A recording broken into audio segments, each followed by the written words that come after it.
I think our discussion in these 5 talks will be rather more than usually important, for we hope to bring in a quantity of material involving principles and points of doctrine that we have never before discussed.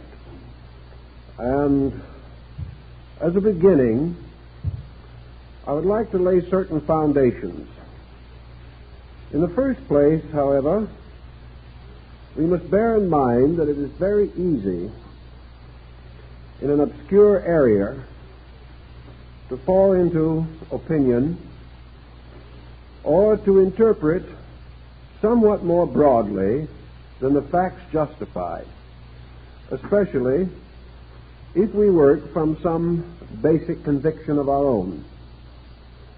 Therefore, I'm not going to dogmatize any of these points, merely to bring out, where possible, the historical facts and certain almost inevitable conclusions.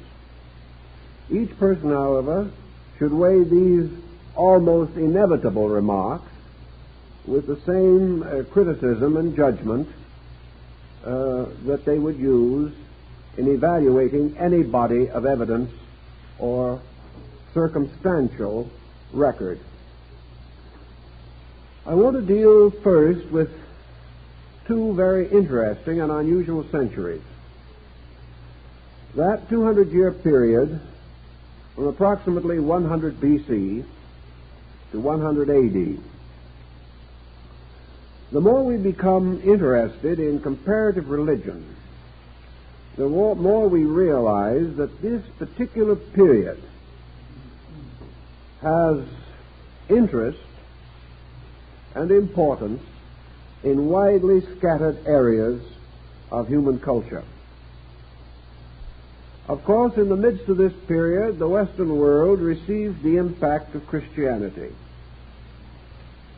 But it must also be borne in mind that the Christian faith for the first 2 or 3 centuries was a minority doctrine developing within a very restricted geographical and cultural area. We cannot, therefore, assume that Christianity of itself was responsible for all the other changes in distant regions, far from the possible contact with early Christian activity. Nor can we more readily assume that far and distant areas moved in upon the Mediterranean region to completely change European culture. We must therefore move from a generality to be weighed and considered.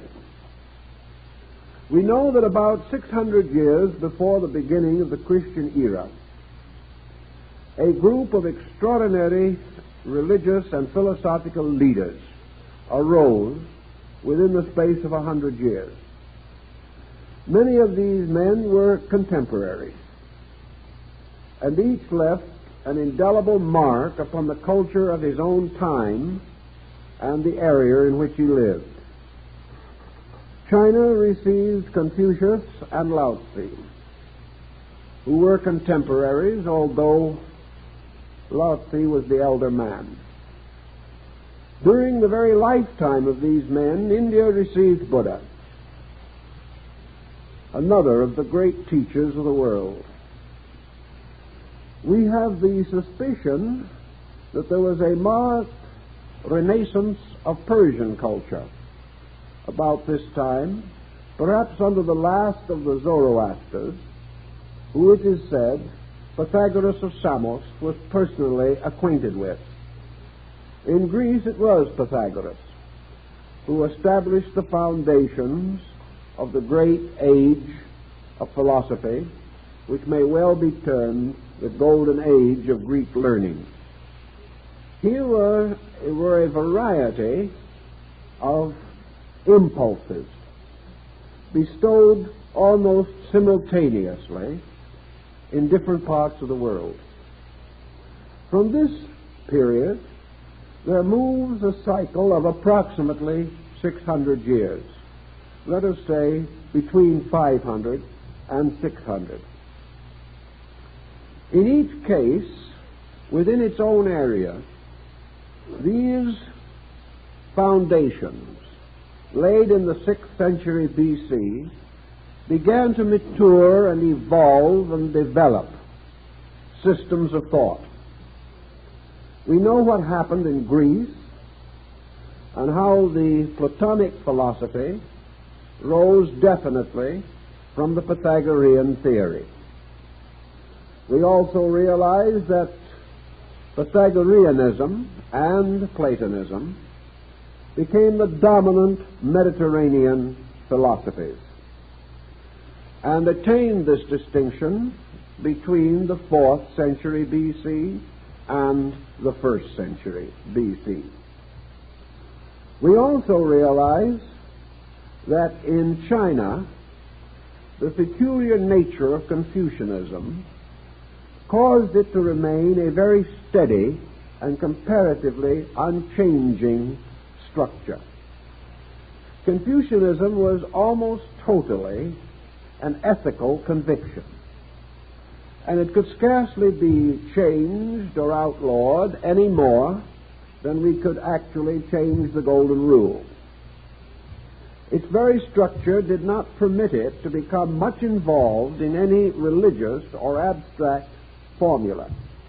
But Taoism, the teaching of Lao Tzu, at about the beginning of the Christian era, moved from a philosophical to a theological foundation. And we find a tremendous expansion of Chinese metaphysics, coinciding closely with, say, the 1st century A.D. At about the same time, we find a tremendous internal change in the structure of Buddhism. We find, as the result of the discovery of the mysterious secret books of Buddha in the Iron Tower by the Buddhist patriarch Nagarjuna, that Buddhism moved from a lofty philosophic agnosticism into a very involved, profound, and emotionally mature metaphysics, with the advent of the Pure Land doctrine, or the Northern School, Mahayana Buddhism. As soon as Mahayana arose, the entire course of Buddhist history changed. And while there are still groups clinging strongly to the old way, most of the progress in Buddhism has been the result of the Mahayana groups operating in China, Korea, and Japan. They have represented the spearhead of the modernism of religion in Asia. About the same period, there were marked changes in Hinduism. The rise of mystical and transcendental schools for the interpretation of the ancient Vedic and Puranic writings.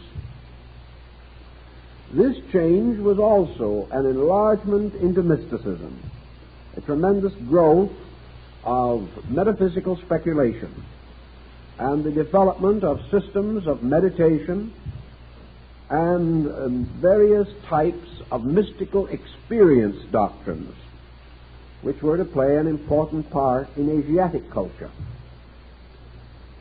Even while Christianity was in its infancy, its direction was abruptly changed at almost the same time by the ministry of St. Paul. The Christianity of the four Gospels has gradually been absorbed into the Christology of the epistles.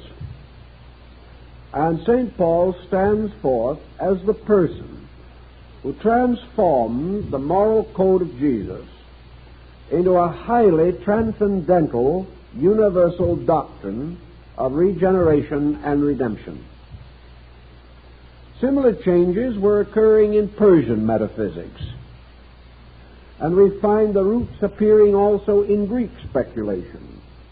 For about the beginning of the Christian era, the simple philosophic clarity of Plato's thinking became involved in the highly mystical speculations of the Neoplatonists and the Neo-Pythagoreans, seated in that melting pot of commerce and culture, the ancient North African city of Alexandria. Also in this same time, cross groups began to emerge, mingling Greek thought with thinking of Christianity, and producing such peculiar groups as the Gnostics and the followers of Manes, the Manichaean group.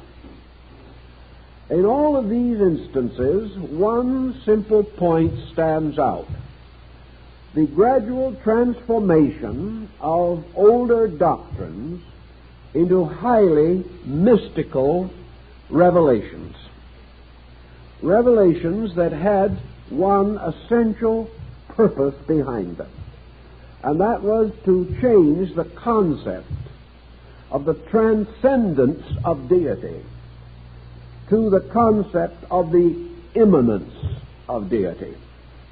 This is a very important philosophical point.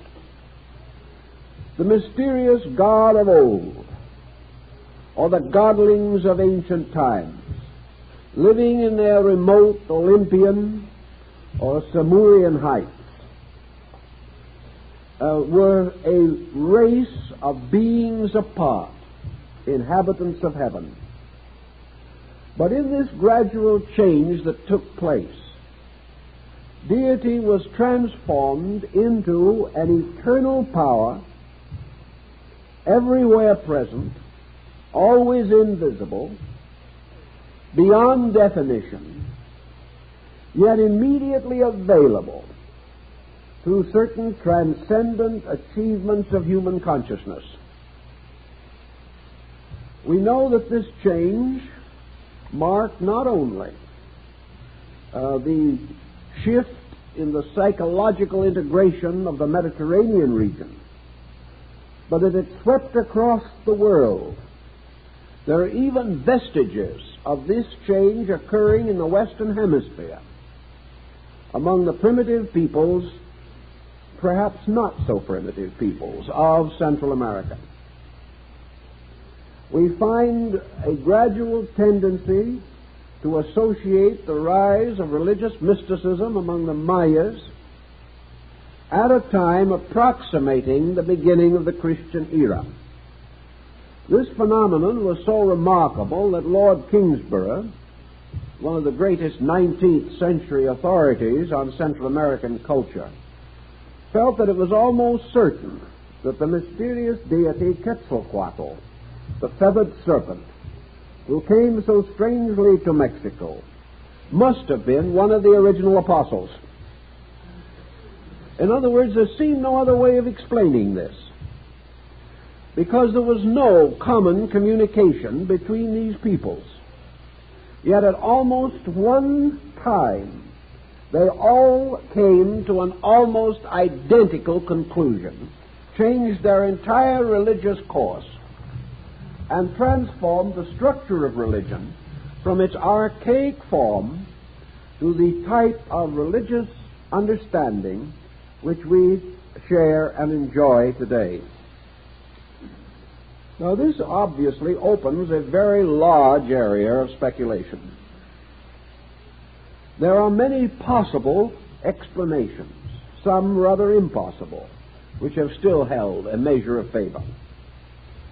One broadly accepted doctrine relating to this, or explanation for the circumstances, is the idea of coincidental emergence.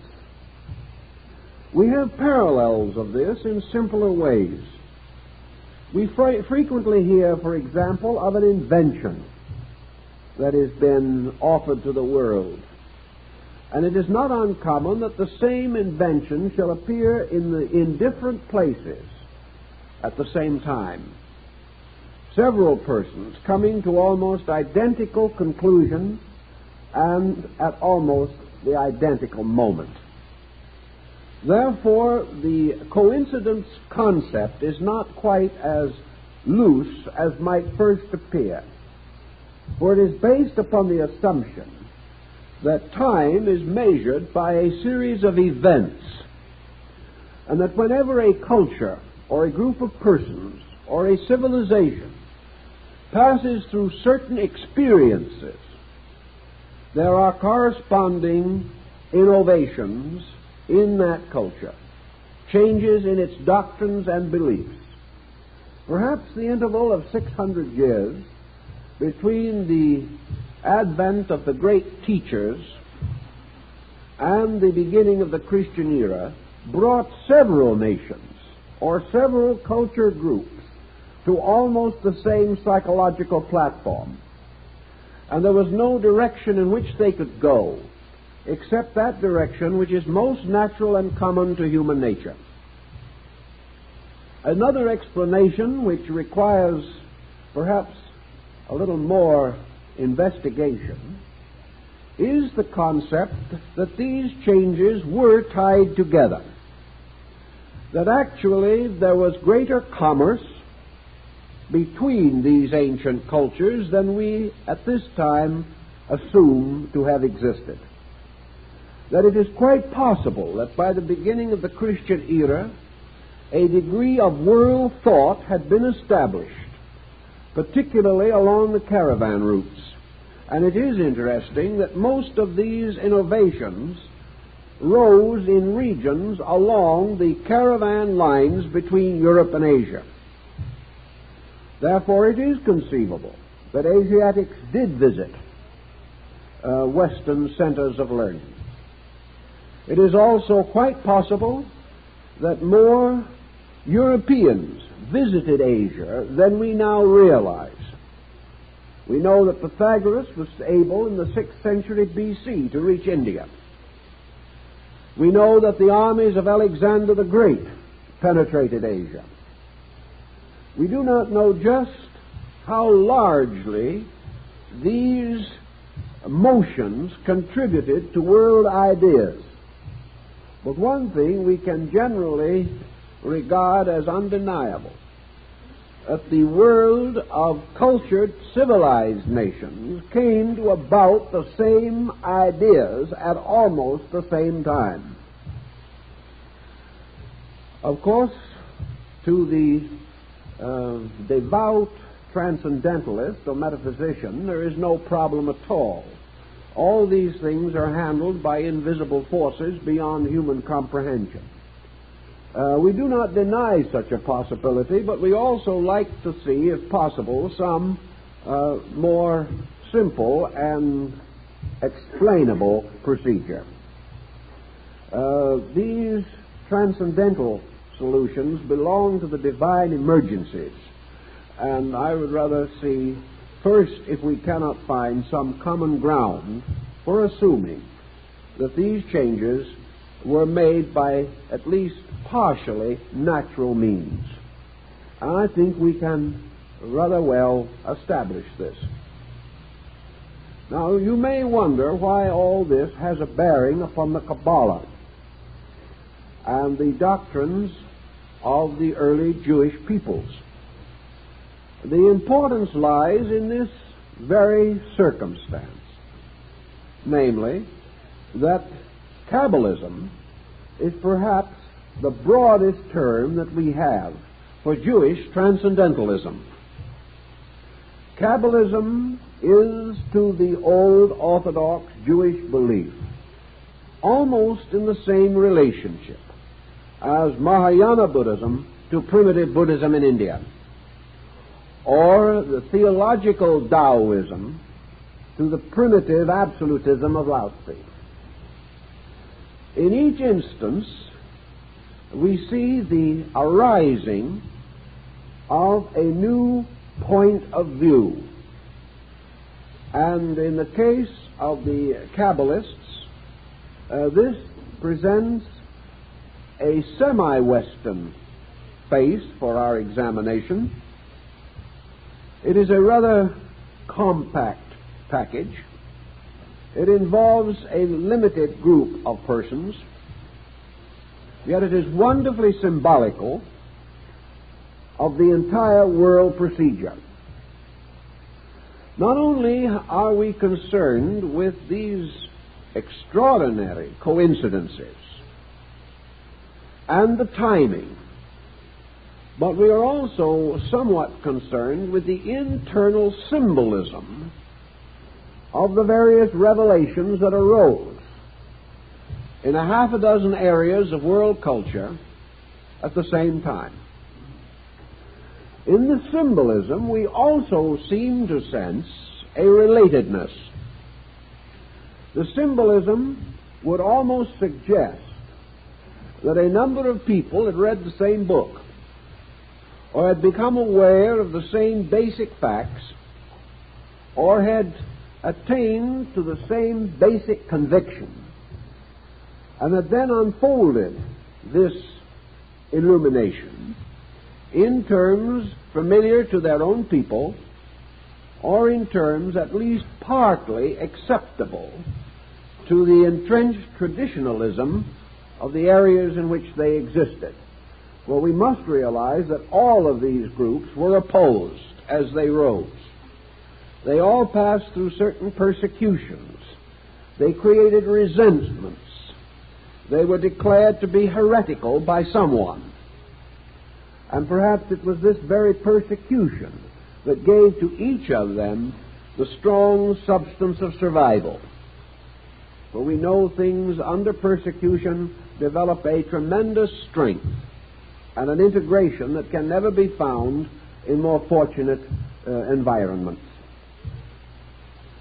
So we have now a world situation, and I think that the Dead Sea Scrolls situation more or less fits into this. These scrolls are assumed to have been originally preserved or put away in the earth sometime in this interval between 100 BC and 100 AD.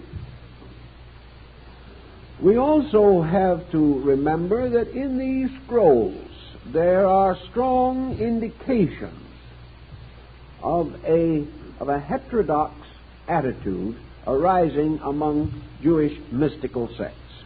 I am no way convinced that these scrolls are Essene products. I do not think the Essenian community can be actually the source of them, although it may well have been the preserver of the old manuscripts. The Essenes themselves were a transition group between Orthodox Judaism and mysticism, and their entire history is noted only in these two mysterious centuries. After that, they disappear utterly from the pages of record and account. We do not know what happened to them, but they form part of this strange bridge of doctrines that seem to connect an old world with a new concept of life. How shall we distinguish this new concept of life, for instance, in terms of our Kabbalism? The great book of the Cabala, certainly its outstanding text today, is the Sefer HaZohar, or the Book of the Splendors. This was first given to the world around the 12th or 13th century by Rabbi Moses de Leon. He insisted that he transcribed it from an ancient work. For nearly 300 years, perhaps 400 years, historians have thrown the lie to his teeth. They have said that Rabbi Moses wrote the work himself, that it had no roots in antiquity, and probably little, if any, roots in tradition. However, in the last century, our broadening knowledge of world culture has caused a general change of opinion and even so conservative a publication as the Encyclopedia Britannica, which can never be said to give much benefit to abstractions. Their article on the Cabala states as the modern point of view that it is very probable that Rabbi Moses of Leon either was in possession of an earlier manuscript or was in possession of a valid oral tradition, and that in all probabilities he was perfectly honest and perfectly sincere and entirely truthful in attributing the Zohar to a very much earlier date than the medieval scholars had admitted. According to Rabbi Moses, this work was actually written about the beginning of the Christian era, just at this particularly critical time during the reign of the Roman Emperor Vespasian. Persecuted by the Romans and by the more traditionally bound members of the Sanhedrin, Rabbi Simeon ben Yochai retired to a cave with his son. And in this cave he was visited by one of the angelic host. And through this angelic visitor and the intercession of the early prophets, he is said to have recorded the Book of the Splendors, the Sefer HaZohar. We have at this time no reason to doubt that this book is a genuine midrash of Rabbi Simeon. That is, it was a work prepared by him, or at least committed to memory as the result of instruction which he gave. This particular work changed the entire complexion of Jewish thought. It belongs just as certainly to this transition period as the wonderful books found by Nagarjuna in the Iron Tower in India at almost exactly the same date. All this adds to the concept that prevails in the writings of Rabbi Simeon and in a parallel group of material prepared by Rabbi Akiba. A little later, Philo Judaeus, the most articulate philosophical spokesman of the Greco-Jewish school, expanded this concept of Jewish mysticism far more than had been previously possible, and mingled its courses very closely with Neoplatonism. This was a very interesting time, a time of strange beliefs. Each people, in its own way, has explained the reason why that particular period should have produced these curious consequences. But there must have been some broader underlying generality which binds these together and makes them into one united idea. For example, among the teachings that arose among the Kabbalists and probably may be traced back to Simeon ben Yochai in the first century is the doctrine of Gilgulim. This particular doctrine is not commonly found in the West during the period of the so-called rise of Kabbalism. The word simply means the doctrine of rebirth. Now, the Orthodox Jewish people had certain beliefs about this, but they were not at all clearly defined.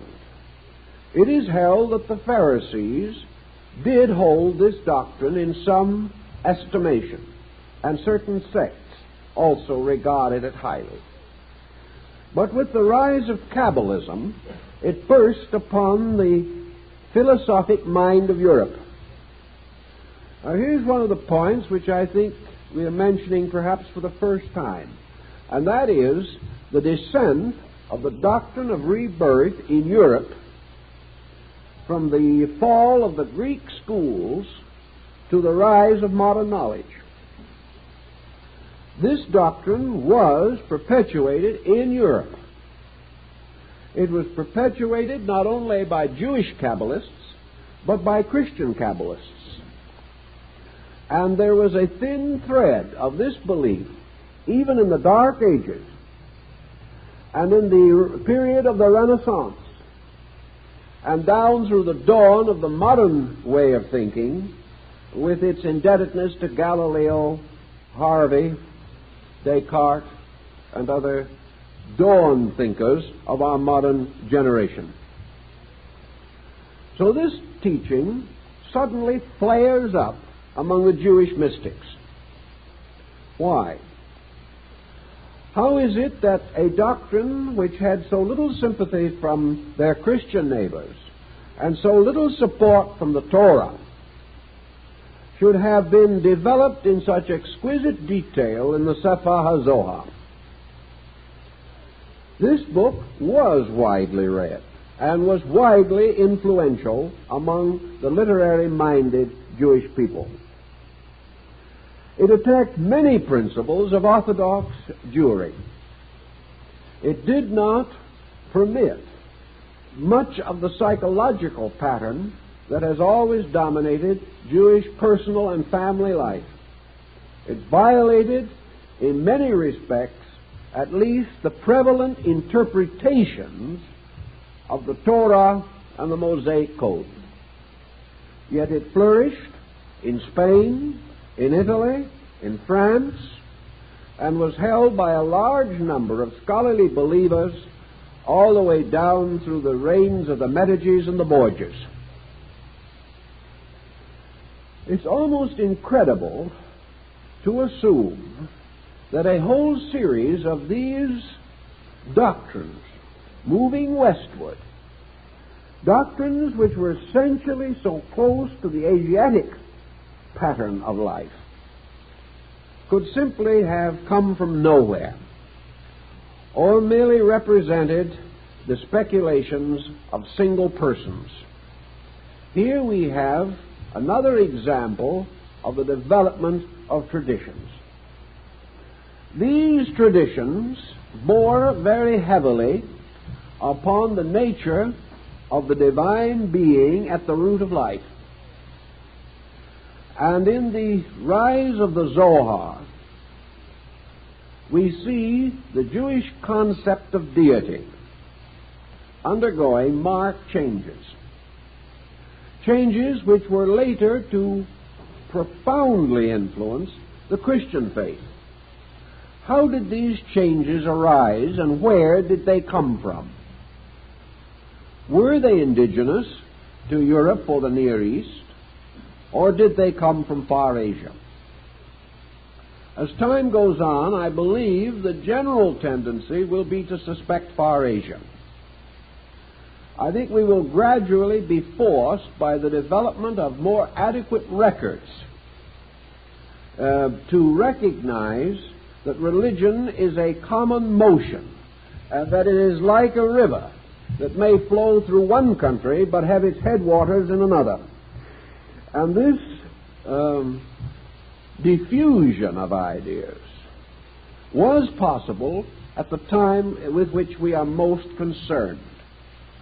And it is very possible that the reason for this sudden outburst of similar doctrines in assorted regions came as the result of the maturing or developing of more adequate travel facilities, particularly the increase of caravan trade. The trade was to provide luxuries for the Romans and the Latins, but the byproduct was the communication of ideas, for these traders brought with them their beliefs and their doctrines. We know that this trading process a few centuries later was to be the principal foundation for the rise of Islam.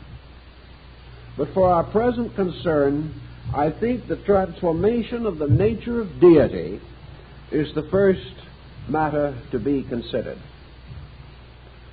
Our primitive ancestors gradually passed from the worship of nature to the worship of spirits, from the recognition of visible forces to the acceptance of invisible causes beyond these forces. These causes themselves passed through innumerable reformations on the part of man. As his experience increased, it became essential to revise his theology, to keep his theology abreast of his intellectual achievements and his physical experiences. Gradually, the concept of deity as represented in the Mosaic Code took form, not in one area, but in many areas. And deity emerged as a being, a transcendent person. As the system was patriarchal, the deity assumed the aspect of the great father power. It was usually personified or impersonated as a most venerable person, a great superhuman being. A being, however, fashioned in the likeness of a man. A being like the mysterious and noble figure casting from his hands the sun and moon, as represented on the ceiling of the Sistine Chapel in Rome. This being was the great patriarch and was compounded out of the elders, the heroes of long ago, the fathers of tribes, the venerated sages and scholars, the great priests and saints of long ago. All of these contributed their parts to the creation of the God image. And this God image was great of power, universal of authority, but subject, like the creatures that fashioned it, to the whimsies of disposition and temperament, subject naturally to favoritism in bringing particular advantage and security to its chosen people. This God image was remote, like perhaps the great golden figure of Zeus at Olympus. It was power, but it was a power inscrutable, a power with which man could have very little intimate understanding association. It was a power that ran all things according to its own will. And in this power, men were but pawns in a great game. The gods could sweep away men merely by the will to do so.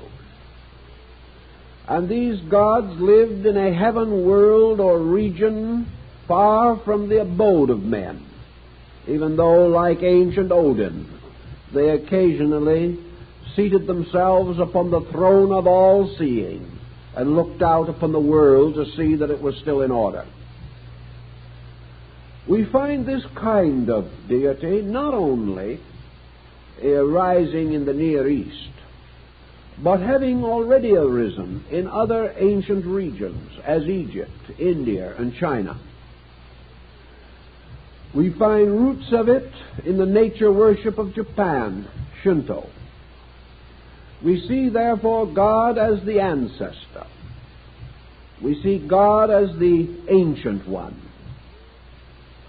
And we also lived in a world ruled by certain inscrutable laws and processes, an eye for an eye and a tooth for a tooth. This God was a God of justice and of vengeance. This was the deity whom men did not dare to offend. They could respect, they could fall in awe before the thought or image of this God, but they could not meet it with personal affection. It was too distant and too far, too high, too remote, to have any immediate part in the workings of the world. This concept also had another frailty about it, which men, as they grew wiser, began to contemplate. There was a weakness in this God. For this deity, living alone in an inscrutable internal remoteness, was assumed to be the parent of creation. In the first place, man was unable to explain how or even why God should create. There seemed to be no particular reason for it, and the more men studied the creation, particularly other men, the more doubt they had in the divine wisdom in creating man in the first place. There were many legends that deity so repented of this optimistic moment that he swept away his creation time and time again. This problem also caused the great question to arise: from what was creation fashioned? Did creation actually emerge as a result of a divine fiat spoken in space by some vast shadowy being, like that portrayed by Gustave Doré in some of his wonderful paintings? Was creation from something or nothing? From what did the eternal Creator fashion his world? Was the world created, or had it always existed? Was deity merely one of a body of immortal beings that, like existence itself, had no beginning and no end? The problem of trying to rationalize the fashioning of a world by this strange and mysterious power confused and confounded the ablest thinkers of old time. They could figure nothing more than a symbolical answer, like the tossing off of the sun in front and the moon behind. This, however, did not fully satisfy the rising realization of the principles of astronomy. There had to be some other explanation. This explanation needed also a warmth in it. And if we look back on primitive religion, we see that there was an astonishing lack of real warmth. Men worshipped, but some way this worship was like the respect of a small child to an over-stern parent. It was a respect of fear. This deity was wonderful and awful. It was a being which no one dared to offend. It was a father, however, in name only, for no one brought their troubles to this father. They brought offerings, they propitiated, they prayed, but they never felt a kinship with infinite life. This was long regarded as one of the basic weaknesses of Greek religion. Of all the religions of that period, probably the Greek was the most pleasant. It was the happiest. It was a worship of nature, and the rituals were well arranged, so there were festivities for every season. But even so, this did not represent a real sense of intimate experience. It was not until the rise of the Orphics that the human being in Greece had any real spiritual significance. He died and became a shadow. He had neither punishment nor reward in the world to come. He came forth as a flower and was cut down. And that was the story of him. It was only after philosophy began to ripen these concepts and the human heart began to sense an internal need that it turned away from the strange theological materialism of antiquity. This does not mean that the ancients had no God, but they had no personal God experience. They only worshipped before the temple. They never seemed to go in to find that which was hidden in the adytum. They did not walk with God. Perhaps the old story that before the fall of man, God walked in the garden in the cool of the evening, carried some remembrance of other and better ways. But in the great rise of theology, God did not walk with men. He ruled them. He governed them. He punished them and rewarded them according to his own will and fancy. Now, it is quite possible that at a certain degree of cultural insight, many nations simultaneously outgrew this concept. We know that most of the countries where these changes took place were comparatively advanced in their sciences, their literature, their art, their poetry, their drama, and in their morality and ethics.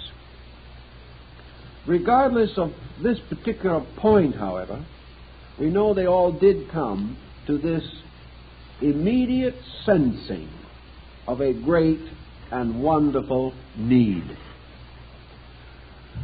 To meet this need, a new type of thinking had to be devised. For there was a very deep problem here, one that the modern world probably will never fully comprehend, or with which we may again be confronted one of these days when we make a sudden shift from materialism to idealism. If we produce a culture which remains materialistic for several centuries, and then this culture, out of emergency within itself, seeks to reestablish its own spiritual foundations, we may know something of what these peoples went through 2,000 years ago, because it required a tremendous shift of perspective. One of the important phases of this shift was the relationship between the individual and his own personal responsibilities. In the ancient world, the gods bestowed or withheld. Their ways were not only inscrutable, but as far as man was concerned, unreasonable. There seemed to be no particular way of explaining why the unjust seemed to flourish and the just to suffer. There seemed to be no reasonable explanation for the disasters and tragedies of human existence. Therefore, it seemed reasonable to assume that a deity, perhaps with insight beyond our own, was the administrator of all this wonderful complexity. But about the beginning of the Christian era, there came into existence the tremendous sense of personal responsibility for destiny. It shines out at us through all of these different systems. Man's fate moves slowly into man's own keeping. This was not a sudden move, but it was a rapid one. And in this concept, it was necessary to revise previous attitudes. So we see a marked change in a number of beliefs. One of these marked changes included the rise of at least an archetypal form of the messianic dispensation. All of these peoples suddenly became aware of a power of intercession in space. This is particularly obvious in the Jewish instance, for among these people the power of intercession had been comparatively slightly developed as a doctrine. But among the Kabbalists it arises in a very powerful way. We find also in India the strict teachings of Buddha are enlarged. Buddha passed through two processes after his death. By one of these processes he was deified, and by the other process he was, we will say, absorbed into a structure of bodhisattvas, of celestial beings and attendants who ministered to the spiritual needs of mankind. A Savior concept emerged. Now, at almost exactly the time of the rise of the mystical dispensation in Christendom, the Buddhist concept evolved their belief in a deity whom they called Amitabha, the Buddha of boundless light. This Amitabha power was seated like a remote deity in the effulgency of space. But Amitabha was not a god in fact or substance. Amitabha was a human being deified by merit. After Amitabha had preserved his vow, or kept his great vow, which he made before attaining to the estate of an arhat, he became the ruler of the Golden Land, the land of peace, the New Jerusalem of Christianity, the city four square, represented often in this actual way in China, Tibet, and Japan. Amitabha then caused to emerge from his own nature the Bodhisattva Avalokitesvara, his beloved son. This Bodhisattva became his representative, his intercessor. And it is in the keeping of this Bodhisattva that Amitabha entrusted his world. And it was the duty and responsibility of Avalokitesvara to bring all souls to salvation through the grace of his own nature. Now, this concept was in vogue in Asia, rising mysteriously and miraculously in the 1st century A.D. Avalokitesvara later becomes a male-female being, and in China and Japan is often disassociated entirely from its masculine attributes to become Kuan Yin or Kannon, a purely feminine representation, now depicted carrying a small child in her arms. And this particular circumstance so disconcerted the first Christian missionaries in the area that they were convinced that in some way these people were perverting the idea of the Virgin Mary. But here we have this concept arising on the opposite side of the world. We have a similar concept gradually unfolding into the later religion of the Egyptians, where a comparatively unimportant local deity, Osiris, finally became the principal deity of Egypt, and then became the father of his own mysteriously, immaculately conceived son, Horus, who in turn becomes the Savior of the world. The story of Horus is almost identically, in function, the story of Avalokitesvara. We find also in many other systems either personified beings representing salvation, as in the emergence of the Persian Mithras, but we also find the rise of doctrines of salvation revealed by beings who so loved mankind that they opened the royal roads of revelation. the whole picture fits together in a strange and interesting manner. Now, in the beginning of Amidaism, as it is called in Japan, or the doctrine of Amitabha, we have the meaning. The Amitabha exists in two forms in Chinese Tibetan philosophy. One is Amitabha, the Buddha of boundless light. The other is Amitayas, the Buddha of boundless life. These two are reflexes of each other, and in the Tibetan art are regarded as aspects of one being. And the Word was light, and the light was the life of men. And the light shines in the darkness, and the darkness comprehendeth it not. This is practically a Christian statement of Buddhist philosophy. Now, how did the doctrine get across? Or, let us go to the Cabala now. The Kabbalists no longer accepted the mysterious name of deity that is concealed under the acrostic of the Tetragrammaton, or the great name of four letters, which we have translated Jehovah.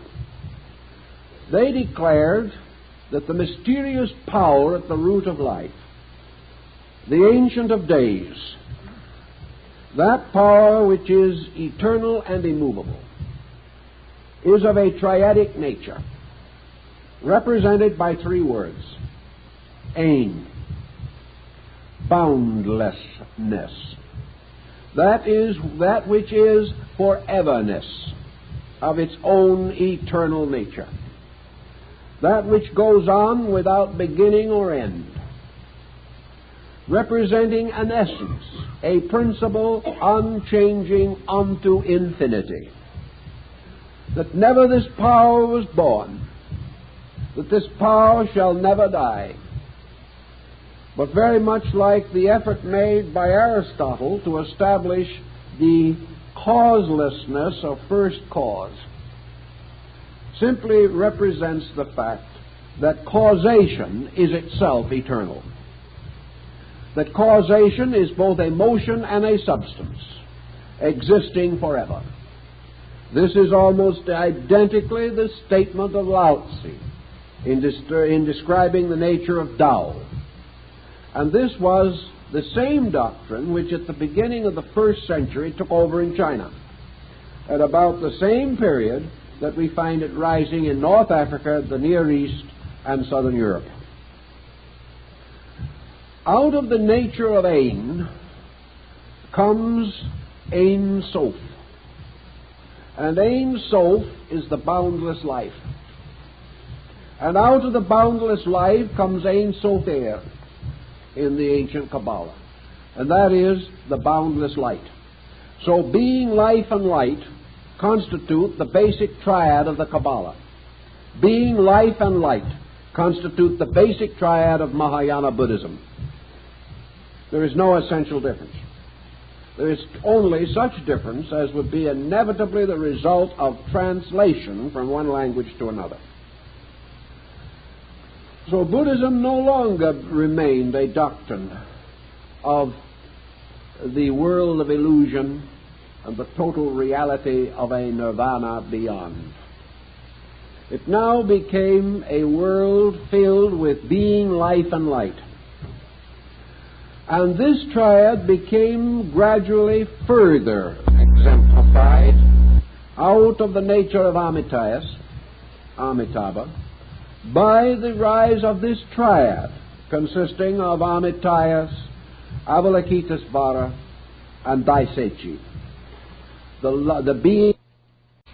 This being consists of essence, of a supersubstantiality, a changelessness.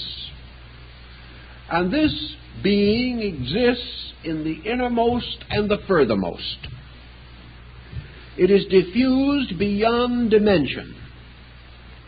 It is called azoic, in that it has no place nor placelessness. This being then suddenly steps out of the heavens as a person and steps into the atom. And that is where the Chinese put it. That is where the Hindu put it. And that is where Buddha himself said it was, because he actually referred to the atom by name in one of his discourses. Thus we have now a power as an absolute diffused ens, or quality. A power from which nothing can be either more distant or more proximate. That actually, therefore, deity is the substance from which all substances arise. Deity is substance and substantiality. Deity is not only the creator, but in his own nature and substance the very material of creation. Therefore, God truly creates all things within his own likeness. And within this likeness, all things live and move and have their being. You can see quickly how this would shift the perspective from transcendence to immanence. For instead of deity being here or there, which was, of course, one of the great problems of Omar Khayyam, deity is always everywhere. The Hindus gradually developed the concept in relation to Brahma, who ceased to be a 3 or 4-headed deity seated on a lotus, and became the symbol of the all-pervading presence of universal substance. Now, when we refer to substance in this case, we do not mean matter. By substance we mean that which is substantial, or has a reality in itself. That which is not substantial is that to which a reality must be conferred. Therefore, that which is in itself innately the cause, the substance, the sustenance, and the power of itself may be said to be substantial. This substantiality carried with it into infinite diffusion its own essential properties. Therefore, every inconceivable or conceivable unit of energy or of substance or of essence anywhere in existence was itself triadic, consisting in its own nature of the essential completeness of the Godhead. This Godhead being the principle of being, the principle of life, and the principle of light. The ancients, and especially the Kabbalists, of course, would never leave even such words as life and light without going into the gematria and the notarikon of them. They had to go into the mystery, for to them everything was a mystery. Every example of life was mysterious in this sense, as they themselves expressed it, that mystery is the vestment of eternity. Therefore, to discover reality, we must always penetrate mystery. If we penetrate mystery, we become wise. If mystery penetrates us, we become stupid. It is a very simple principle, but a very interesting one. Therefore, we are continually seeking to penetrate mystery. And in this mystery, we are seeking substance, essence, nature, being. To this triune nature, therefore, it became appropriate to bestow the term the Ancient of Days. It became a symbol of absolute antiquity, as a solution to a problem. For to man, the problem of cause was more significant and more difficult than the problem of continuance. It would be simple to conceive of deity as ever present under this system, but it would be more difficult to use this concept to explain first cause. Therefore, in their interpretation, the Kabbalists began to explore the meanings of life, light, and being in order to answer these essential root questions. We have already more or less summarized their idea of ein, or being, the absolute profundity, the eternity of things. Not an eternity of time alone, but an eternity of condition and an eternity of limitlessness. So that this eternity had within it at all times the roots and rudiments of an emergence or a coming forth. Thus the Pythagoreans gradually developed the concept of being as seminal or full of seed, like the mysterious statue of Serapis in Alexandria, the body of which was covered with growing plants. Life to these people meant the emergence of active, creative processes. Things become alive when they move, when they bear fruit, when they continue. The first manifestation of life is involved with continuance.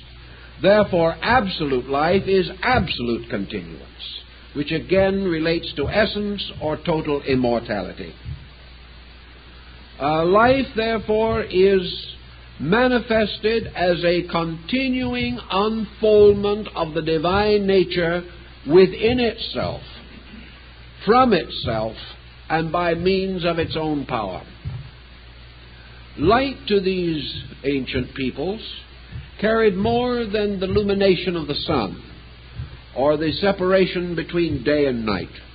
Light to them was the light of internal comprehension. Therefore, into this mystery of creatures was introduced the element of comprehension, so that these creatures could know, could be aware, could ultimately become conscious. And the end of light was that it should reveal the nature of the creating power. For the final purpose of light was that it should reveal truth. And truth in this system is nothing more than the total statement of the reality of being. Consequently, they had a very interesting and dynamic interpretation of what had once been an almost unassailed vastness of speculation. No man had dared to think of Zeus as other than an ancient bearded tyrant. But now came this new concept, the concept of the God of the Cabala, as appropriately represented as paternal, because of the absolute paternity of being. But this paternity now manifested through an absolute involvement in creation. In this way, it was possible to bridge the mysterious interval between God and man. It brought God and man together somewhere. And it also brought creation and creator into the power of creating, which was their common meeting place. This concept made way for mysticism as we know it. It made way for the possibility of the God experience in man. For if God dwelt in man as an essence, embodying or containing life and light, then this essential being could be, under some condition, knowable by man. Now, the problem of knowability recognized this important special phase, namely that to know a thing, one must be that thing which is known. And man's power to know God resides in the beingness of God in man. Man is therefore truly an expression, interpretation, revelation, not of himself, but of deity. And all things are merely deity unfolding its own eternity. We find traces of Neoplatonism here. We find traces of Buddhism, of Hinduism. We find a whole variety of ancient beliefs moving in and forming a unit within this rising Kabbalistic concept of existence. The next point, naturally, was the effort to establish a practical working definition of deity. The Kabbalists evaded this, as nearly all other mystics have, on the ground of incomprehensibility. Actually, the only power which can be aware of itself is deity. All other powers have to be essentially aware of something that is not self. Therefore, man's inability to find his own source apart from God. The individual, trying to be himself, achieves nothing, because this self cannot be known apart from God, due to the fact that this true self is God. This was a Buddhist point also, that the individual, seeking to posit his own nature at the root of life, simply desecrates the divine nature. The individual who feels that he rises from his own causes has missed the essential principle of mysticism, namely that all things have but one cause in common, and that cause is the divine nature in themselves. We see this in Vedanta, we see it in yoga, we see it rising in the disciplines of Tantra. All these schools gradually converge upon these essential principles. The next point that perhaps might concern us is this bridging from the atom, which is God, the infinite atom of infinite greatness, the infinite atom of infinite smallness, both united, however, by both the state of infinite and by the state of structure. Both are strangely atomic in their institution, in their formation. To bridge this, how is it to be crossed? The Buddhists, the Taoists, the Kabbalists all come to the same conclusion, and St. Paul speaks loudly the same thought in connection with the experience of Christ. Namely, that there is only one way in which deity can be experienced, and that is through the individual gradually retiring into the innermost sanctuary of his own life, and there gradually ceasing to be himself. And in the complete cessation of himself lies the experience of divinity. Therefore, this experience is impossible to the egotist or the egocentric individual. This was one of the strong points of Buddhism, and is one of the essential doctrines of the Cabala. That the only way the individual can come finally along the 49 paths that lead to the mysterious ancient is a series of renunciations, a dropping away of humanity, and a corresponding enlargement of the experience of divinity. It is a reversal of the evolutionary procedure as we know it. It is a return to a primordial and eternal condition. Now, both East and West have their explanations for the significance of this journey. Some may say that as long as man has emerged from the divine nature, that man might as well continue to emerge and might go on and on and on to infinite individuality. Most systems have denied this, however, because this eternal continuance of self assails one of the absolute prerogatives of deity, namely that deity and deity alone is immortal. Therefore, any human being striving for immortality can attain this end legitimately only by re-identification with deity itself. A separate immortality was inconceivable both to the Kabbalists and the Buddhists. And to a measure, it was also inconceivable to the Christian of this period. It has still remained a very great question in theology. But most mystics have always assumed that the ultimate state of man has to be re-identification with deity, inasmuch as there is no other conceivable end. As all bodies must go down to the common earth, so all spirits must return to the common Father. There is no other end. This common Father, this eternal, unconditioned essence, as represented in both East and Western metaphysics, should have led and could have led to one of the most practical of all results, namely the recognition of the identity of all religious belief. But for some reason it didn't quite get there. The reason it didn't get there, according to both systems, rests in the concept of egoism. The concept that the individual has an enduring existence of himself and is able to confer this separate survival upon his own institutions, which he has never yet quite been able to demonstrate.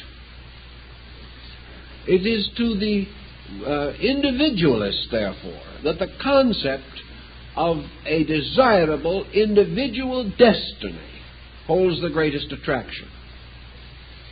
But to those who have studied the most abstract forms of religious idealism are in common accord that the noblest religious concept that we have today must be, as Paul says, quoting from the Roman poet concerning the nature of God, we are his children. That it is like the parable of the prodigal son returning to his father's house, that in the end all things return to the earth or to God. Therefore, in a sense, deity becomes a symbol of earth, and earth of deity. For as earth swallows up the dead, so deity absorbs the living. There cannot be anything left suspended between these opposites and going nowhere. In the Jewish mysticism, the development of the great concept resulted also in a secondary God form. This secondary God form was called macroprosophos, or the long face. The macroprosophos represented the revelation of deity in the creation process. And there emerged out of the mystery of infinite being the gigantic figure, like the giant of the vision of Nebuchadnezzar, a mysterious and colossal figure with one foot upon the oceans and the other upon the land, around whose body the stars and planets moved, and whose face was always in profile, because deity was represented always with one eye. This mysterious macroprosophos, or the long face, was the clothed God, no longer clothed as an old gentleman, even with the most ecclesiastical habiliments, but clothed in creation. God as creation, God as cosmos, as an infinite diversity of universes and solar systems, as made up of a great cluster of stars, holding in its hand the jewel of the universal cosmic galaxy. The vestments of this being were like the radiant fringe of the Milky Way, and it was surrounded by angels full of eyes, which were the stars. And its vehicle was the Merkava of Ezekiel, the chariot of righteousness.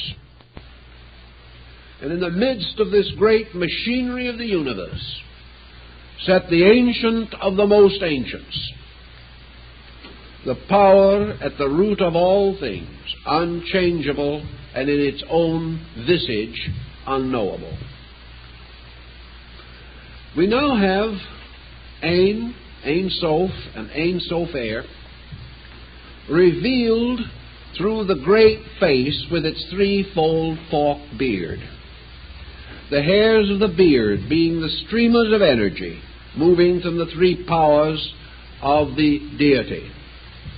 These are the mysterious lines of energy that are also seen moving from the heads and hands and hearts of Eastern deities. This Macroprosophus, or the long face, rises above the horizon of infinites, like a sun rising from darkness. And because this horizon of infinites resembles more than anything else a great ocean, it is represented as a mirror. And as the face rises above, the reflection of the face inverted appears in the ocean beneath. And therefore we have the two great faces, one looking down, one looking up from the shadows below. These two faces therefore represent the aspects of creation. Creation being a divine power moving, and a great natural area moved. And the spirits of Elohim moved upon the face of the waters. And the firmaments were divided. And the heaven which was above the earth was divided from the heaven which was beneath the earth. And the universe was therefore divided between the aspects of the two great faces, the one the reality and the other the illusion. For the inverted face was illusion. And the inverted face had no substance, because it was reflected from the great rising visage coming over the horizon of eternity. Here are your two essential worlds of Buddhism: the world of being and the world of not being, the world of truth and the world of error, the world of divine mind and the world of mortal mind. We have the truth and the dream, with the dream merely being truth inverted. And the inverted truth becomes evil. And the inverted truth becomes the spirit of negation. And daemon as deus inversus. God, or the devil is God upside down. This was one of the oldest of the rabbinical beliefs of the Kabbalists, that in the material world of things, everything is apparently reversed. That which is truly the highest shall appear to be the lowest, and that which appears to be the lowest shall be the highest. And that which was apparently in the beginning shall be the end. And that which was in the end, or is in the end, shall have been that which was in the beginning. Every one of these patterns strangely inverted. Inversion to the Kabbalist impelled the concept of the perversion of power. Therefore, to these people, mortal knowledge was truth upside down. To them, the wisdom of the wise was as the ignorance of God. All mortal knowledge has to be truth seen wrongly. And all divine knowledge is truth seen rightly. Thus, we have in both of these systems the concept of false value, as recognized again in the words of Christ, where he tells that those who save their lives shall lose them, and those who lose their lives in the service of truth shall gain immortal life. Everything is the reverse of the appearances of things. So Macroprosophus, the great face, has real meaning and tremendous interest to modern science. And I am told, I do not know that this is true, but it's been reported to me that Einstein was a student of the Cabala, and that he was profoundly impressed by the abstractions of this ancient knowledge, sensing in it, perhaps, the keys to grand values as yet comparatively unrecognized in the fields of specialized learning. The Macroprosophus, or the great face, therefore, represents to a measure the space we are seeking to conquer. It represents all of the greats outside spaces. For if we put all eternity together, it forms the features of a divine face gazing down upon us, or gazing at us from the infinite and the remote. Now, the ancient Kabbalists devised another term, Microprosophus, or the small face. Now, the little face has its relationship to man in the same measure that the great face has to the universe. The little face rises in the sunrise of the soul in the human heart.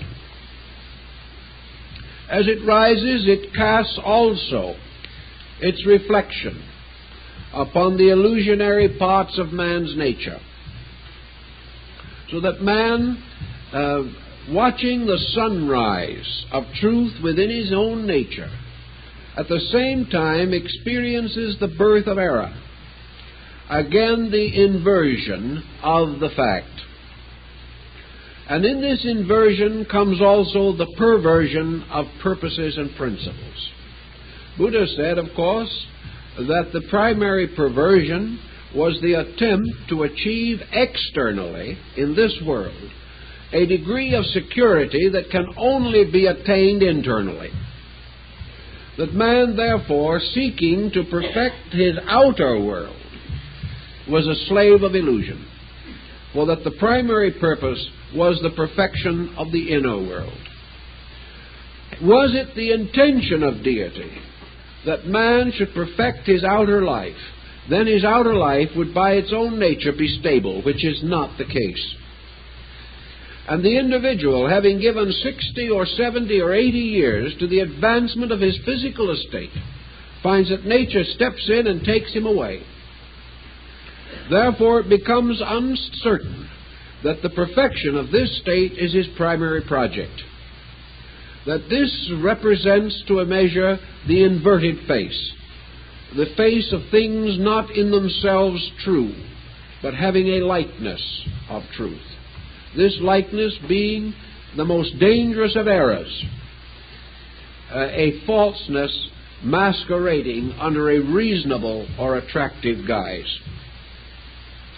Thus, as the sunrise of Macroprosophus, or the great face, brought forth the mystery of the worlds, so the rising sun of Microprosophus brings forth the child from the womb, establishes the soul in man, and causes it to be appropriate, therefore, for the universe of the human body, or the composite man, to be called a microcosm, and the universe of the great face to be called a macrocosm. Terms very common in medieval thinking, but less frequently found among modern scholars. The next situation that suggests a little thinking would therefore have to do with this entrance of a mystical factor, which is to bridge the interval between God and man. In Christianity, this interval is indicated or suggested by St. Paul under the idea of the practice of charitas, or love. Love, beauty, unselfishness, all of the most noble of human emotions, were recognized as bridges by means of which man could approach the reality in his own nature. This reality was not primarily intellectual, either in the Cabala or in any of the other systems. This reality had to be experienced and an experience is that of the senses or of the emotions rather than of the intellect. The mind can attain to certain distinctions, but it cannot achieve the direct experience which is reserved for what the ancients regarded as sacred love, or that love which is permitted by religion, that love which is without corruption, selfishness, or decadence within its own nature. So in this mystery of compassion or love, the ancients everywhere established their mediator between heaven and earth, between God and man. And in the Kabbalistic system, this principle is also present. And in one of the later discussions we will go into it, but all we want to express now is the fact that in the Cabala an instrument or a vehicle was set up whereby the soul of the righteous might find God. This vehicle, or the chariot of righteousness, had its grounding or its foundation in very deep metaphysical principles. In the Buddhistic system, this embodiment of love, of course, is found in the figure of Kuan Yin or Kanman, Avalokitesvara, the deity of compassion, signifying the regeneration of all passions and the fulfillment of the vow of selflessness. Other faiths also have this embodiment. Sometimes this principle is embodied as a person, sometimes it is presented as a vehicle or a kind of means of travel, like the Chinese ship of the doctrine, but in every instance it is made possible because of a great unselfishness, that there is some one being so perfected above other beings that it may intercede for the common good of human natures. This is, of course, also conveyed in the Maitreya concept and in the Horus concept in Egypt.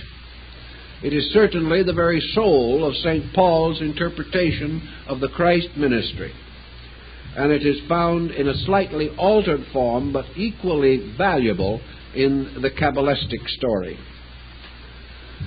Thus, deity becomes in the Cabala the most comprehensive aspect of God that perhaps we can conceive of. The interpretation goes on and on and on into infinite diversity, but it is a total concept, a concept in which there is no need for beginning or end, no need for the explanation of how things started or how they will be completed. All things, being in themselves infinite, unite in the nature of the sovereign infinite. And this sovereign infinite consists of the 49 paths of the Sefer Yetzirah, which it is said Moses, the beloved of God, walked the 49 paths, which were the mysterious numbers of the 7 times 7. And at the end of the 49 paths, Moses went to sleep on the mountain of Moab, and the angel of the Lord took him into the heavenly region. The Cabala said that there are 50 paths. Moses achieved 49 of these paths, but was not privileged to enter the Promised Land, the Promised Land being the equivalent of the Buddhist nirvana. In order that the 50th path may be achieved, there must come another who shall follow after Moses, but shall be preferred before him. And this other one, the Messiah, will be permitted to pass the 50th gate, and in so doing will open the way of salvation to all men. This is one of the elements of the Cabala. Now you can see how this does break through and make ground for the messianic idea, or the mysterious one who is to come, Now, in Orthodox Jewry, the waiting for the Messiah continues. In the Cabala, I believe that the concept of this Messiah principle is innate in the entire nature of deity. In other words, the Messiah is not a separate being from God. The Messiah is the love of God added to the previous attributes, so that deity becomes being, life, light, and love. And this mysterious power of love is the mysterious hidden fourth head of Brahma, the power that is not to be seen in the beginning of things, but ripens out of the fullness of the mystery. For this love, again, is like the Merkava of righteousness. It is the power of the soul. And this power of the soul, though latent in deity, is that part of the divine mystery which must be completed by the creature and not by the Creator.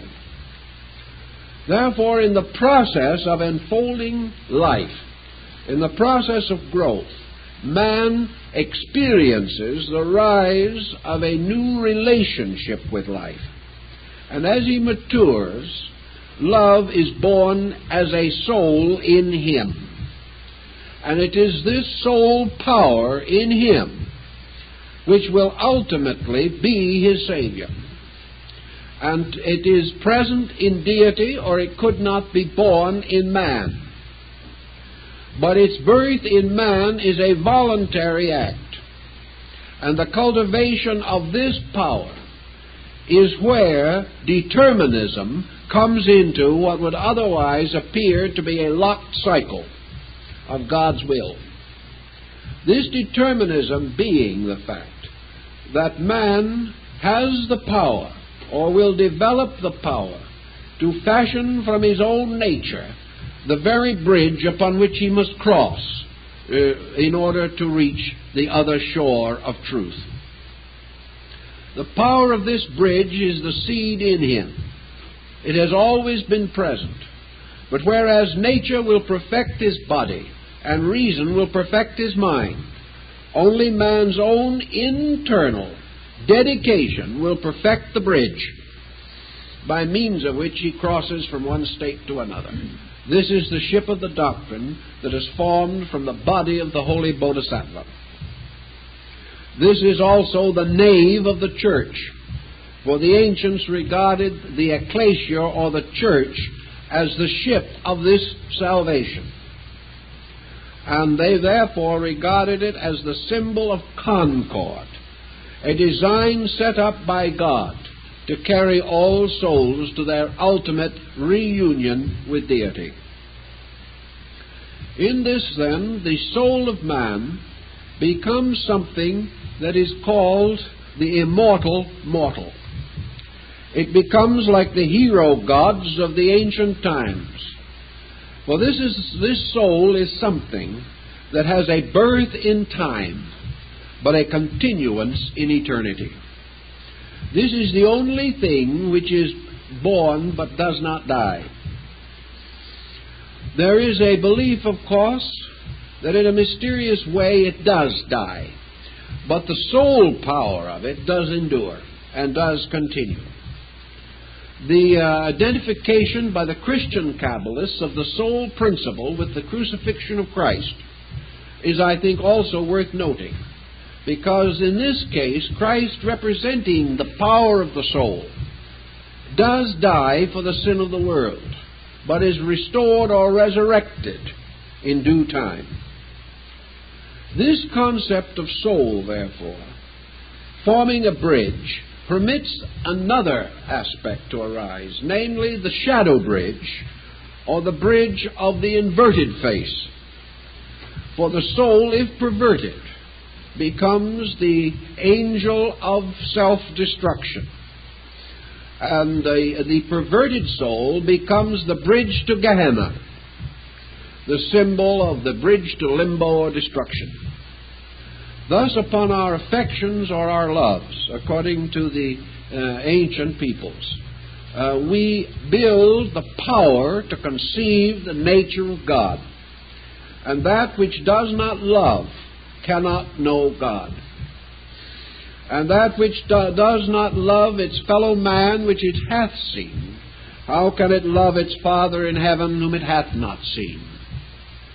So to the ancients, regenerated affection, represented by the vow of Amitabha, the unselfish dedication of the human being to the service of others because of a great love for God and man, this becomes the bridge of salvation. The Cabala is very explicit on this point. It tells us very definitely of this machinery, and that therefore man is building the bridge of immortality by the unfoldment of his own natural dedications, that he cannot think himself to the other shore. He can only experience himself there by self-forgetfulness. By the dedication of life to the service of life, he moves triumphantly upon this mystery. For it is said in China that when the great sage Daruma, or Bodhidharma, patriarch of Zen, resolved to visit China, he stepped out upon the leaf of a plant, and in meditation upon the needs of China, he was carried upon this leaf across the sea, so that he was described as the sea-walking Brahman. And when he came out of his meditation, he found himself in China, having crossed the waters without a ship.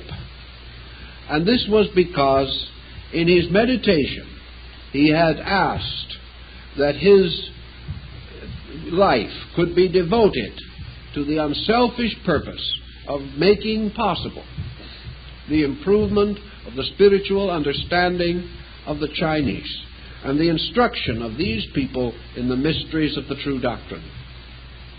As a reward for that, he was carried untroubled across the ocean.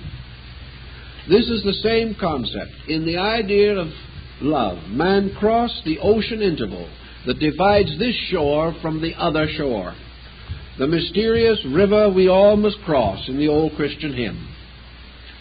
So in the Cabala, this growing, unfolding soul power of man becomes the mysterious Merkava of righteousness. It is therefore the dedicated conduct of the person that forms within itself the immortal mortal. And it is this immortal mortal that guides the traveler through the mysterious underworld of the mysteries of Greece and Rome to the final presence of the Hierophant, the Lord of the mysteries. It is the same concept again as the figure standing in the midst of the candlesticks of Revelation. And the entire symbolism of Revelation has to do with this mysterious journey from worldliness to godliness across the mysterious ocean of doubts.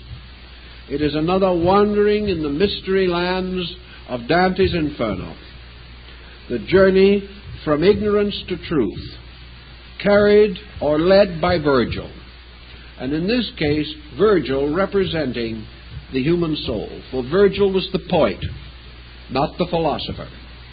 He was the mystic, not the intellectual. And the muse of great poetry, the mysterious winged horse Pegasus, was the one that carried the souls of the illustrious into the wonderful worlds beyond in the old legendary and lore. And the poet, the way of the poet, was represented as the way of the heart doctrine. So the heart doctrine is found in all of these philosophies and principles. And it is by means of the heart doctrine that the child returns to the parent, and man comes again into the mysterious experience of the presence of the Great One, whose face is veiled with 10,000 veils, as it was seen by Moses upon the blazing crest of the mountain. All of these principles were involved in Kabbalistic speculation, and I think they have considerable meaning to us right now, and we hope you'll think so too as we go on with this next week. Thank you very much.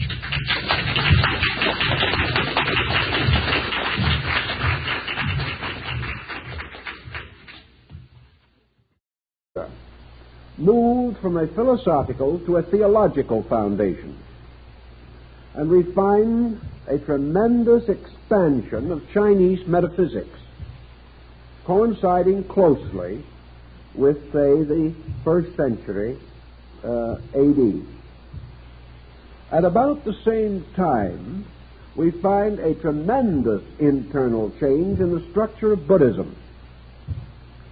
We find, as the result of the discovery of the mysterious secret books of Buddha in the Iron Tower by the Buddhist patriarch Nagarjuna, that Buddhism moved from a lofty philosophic agnosticism into a very involved, profound, and emotionally mature metaphysics, with the advent of the Pure Land doctrine, or the Northern School, Mahayana Buddhism. As soon as Mahayana arose, the entire course of Buddhist history changed. And while there are still groups clinging strongly to the old way, most of the progress in Buddhism has been the result of the Mahayana groups operating in China, Korea, and Japan. They have represented the spearhead of the modernism of religion in Asia. About the same period, there were marked changes in Hinduism. The rise of mystical and transcendental schools for the interpretation of the ancient Vedic and Puranic writings. This change was also an enlargement into mysticism, a tremendous growth of metaphysical speculation, and the development of systems of meditation and various types of mystical experience doctrines, which were to play an important part in Asiatic culture. Even while Christianity was in its infancy, its direction was abruptly changed at almost the same time by the ministry of St. Paul. The Christianity of the four Gospels has gradually been absorbed into the Christology of the epistles. And St. Paul stands forth as the person who transformed the moral code of Jesus into a highly transcendental, universal doctrine of regeneration and redemption. Similar changes were occurring in Persian metaphysics, and we find the roots appearing also in Greek speculation. For about the beginning of the Christian era, the simple philosophic clarity of Plato's thinking became involved in the highly mystical speculations of the Neoplatonists and the Neo-Pythagoreans, seated in that melting pot of commerce and culture, the ancient North African city of Alexandria. Also in this same time, cross groups began to emerge, mingling Greek thought with thinking of Christianity, and producing such peculiar groups as the Gnostics and the followers of Manes, the Manichaean group. In all of these instances, one simple point stands out: the gradual transformation of older doctrines into highly mystical revelations. Revelations that had one essential purpose behind them, and that was to change the concept of the transcendence of deity to the concept of the immanence of deity. This is a very important philosophical point. The mysterious God of old, or the godlings of ancient times, living in their remote Olympian or Samurian heights, were a race of beings apart, inhabitants of heaven. But in this gradual change that took place, deity was transformed into an eternal power, everywhere present, always invisible, beyond definition, yet immediately available through certain transcendent achievements of human consciousness. We know that this change marked not only the shift in the psychological integration of the Mediterranean region, but that it swept across the world. There are even vestiges of this change occurring in the Western Hemisphere among the primitive peoples, perhaps not so primitive peoples, of Central America. We find a gradual tendency to associate the rise of religious mysticism among the Mayas at a time approximating the beginning of the Christian era. This phenomenon was so remarkable that Lord Kingsborough, one of the greatest 19th century authorities on Central American culture, felt that it was almost certain that the mysterious deity Quetzalcoatl, the feathered serpent, who came so strangely to Mexico, must have been one of the original apostles.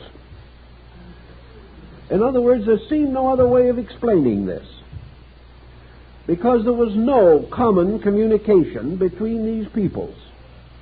Yet at almost one time, they all came to an almost identical conclusion, changed their entire religious course, and transformed the structure of religion from its archaic form to the type of religious understanding which we share and enjoy today. Now, this obviously opens a very large area of speculation. There are many possible explanations, some rather impossible, which have still held a measure of favor. One broadly accepted doctrine relating to this, or explanation for the circumstances, is the idea of coincidental emergence. We have parallels of this in simpler ways. We frequently hear, for example, of an invention that has been offered to the world. And it is not uncommon that the same invention shall appear in different places at the same time.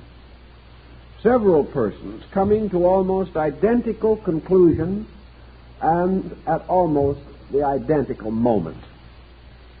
Therefore, the coincidence concept is not quite as loose as might first appear, for it is based upon the assumption that time is measured by a series of events, and that whenever a culture or a group of persons or a civilization passes through certain experiences, there are corresponding innovations in that culture, changes in its doctrines and beliefs. Perhaps the interval of 600 years between the advent of the great teachers and the beginning of the Christian era brought several nations or several culture groups to almost the same psychological platform. And there was no direction in which they could go except that direction which is most natural and common to human nature.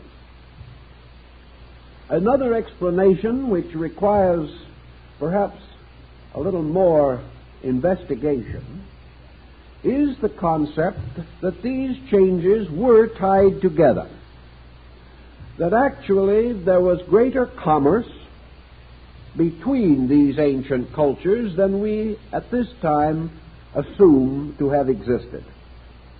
That it is quite possible that by the beginning of the Christian era, a degree of world thought had been established, particularly along the caravan routes. And it is interesting that most of these innovations rose in regions along the caravan lines between Europe and Asia. Therefore, it is conceivable that Asiatics did visit Western centers of learning. It is also quite possible that more Europeans visited Asia than we now realize. We know that Pythagoras was able in the 6th century B.C. to reach India. We know that the armies of Alexander the Great penetrated Asia. We do not know just how largely these motions contributed to world ideas. But one thing we can generally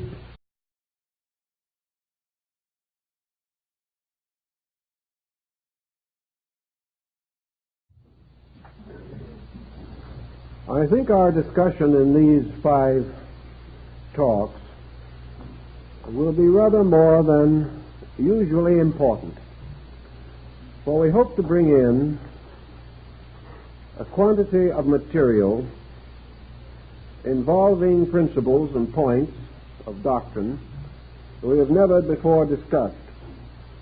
And as a beginning, I would like to lay certain foundations.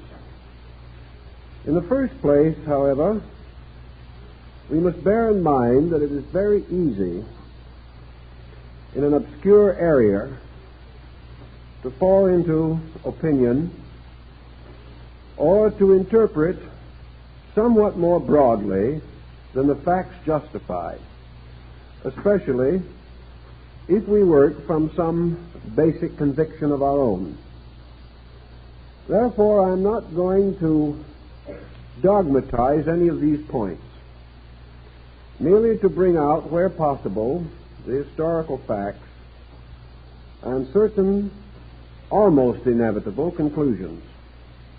Each person, however, should weigh these almost inevitable remarks with the same criticism and judgment that they would use in evaluating any body of evidence or circumstantial record. I want to deal first with 2 very interesting and unusual centuries. That 200-year period from approximately 100 B.C. to 100 A.D. The more we become interested in comparative religion, the more we realize that this particular period has interest and importance in widely scattered areas of human culture. Of course, in the midst of this period, the Western world received the impact of Christianity. But it must also be borne in mind that the Christian faith for the first 2 or 3 centuries was a minority doctrine developing within a very restricted geographical and cultural area. We cannot, therefore, assume that Christianity of itself was responsible for all the other changes in distant regions, far from the possible contact with early Christian activity. Nor can we more readily assume that far and distant areas moved in upon the Mediterranean region to completely change European culture. We must therefore move from a generality to be weighed and considered. We know that about 600 years before the beginning of the Christian era, a group of extraordinary religious and philosophical leaders arose within the space of 100 years. Many of these men were contemporaries, and each left an indelible mark upon the culture of his own time and the area in which he lived. China received Confucius and Lao Tzu, who were contemporaries, although Lao Tzu was the elder man. During the very lifetime of these men, India received Buddha, another of the great teachers of the world. We have the suspicion that there was a marked renaissance of Persian culture about this time, perhaps under the last of the Zoroasters, who it is said Pythagoras of Samos was personally acquainted with. In Greece it was Pythagoras who established the foundations of the great age of philosophy, which may well be termed the golden age of Greek learning. Here were a variety of impulses bestowed almost simultaneously in different parts of the world. From this period, there moves a cycle of approximately 600 years, let us say between 500 and 600. In each case, within its own area, these foundations, laid in the 6th century B.C., began to mature and evolve and develop systems of thought. We know what happened in Greece and how the Platonic philosophy rose definitely from the Pythagorean theory. We also realize that Pythagoreanism and Platonism became the dominant Mediterranean philosophies and attained this distinction between the 4th century B.C. and the 1st century B.C. We also realize that in China, the peculiar nature of Confucianism caused it to remain a very steady and comparatively unchanging structure. Confucianism was almost totally an ethical conviction, and it could scarcely be changed or outlawed any more than we could actually change the Golden Rule. Its very structure did not permit it to become much involved in any religious or abstract formula. But Taoism, the teaching of Lao Tzu, at about the beginning of the Christian era,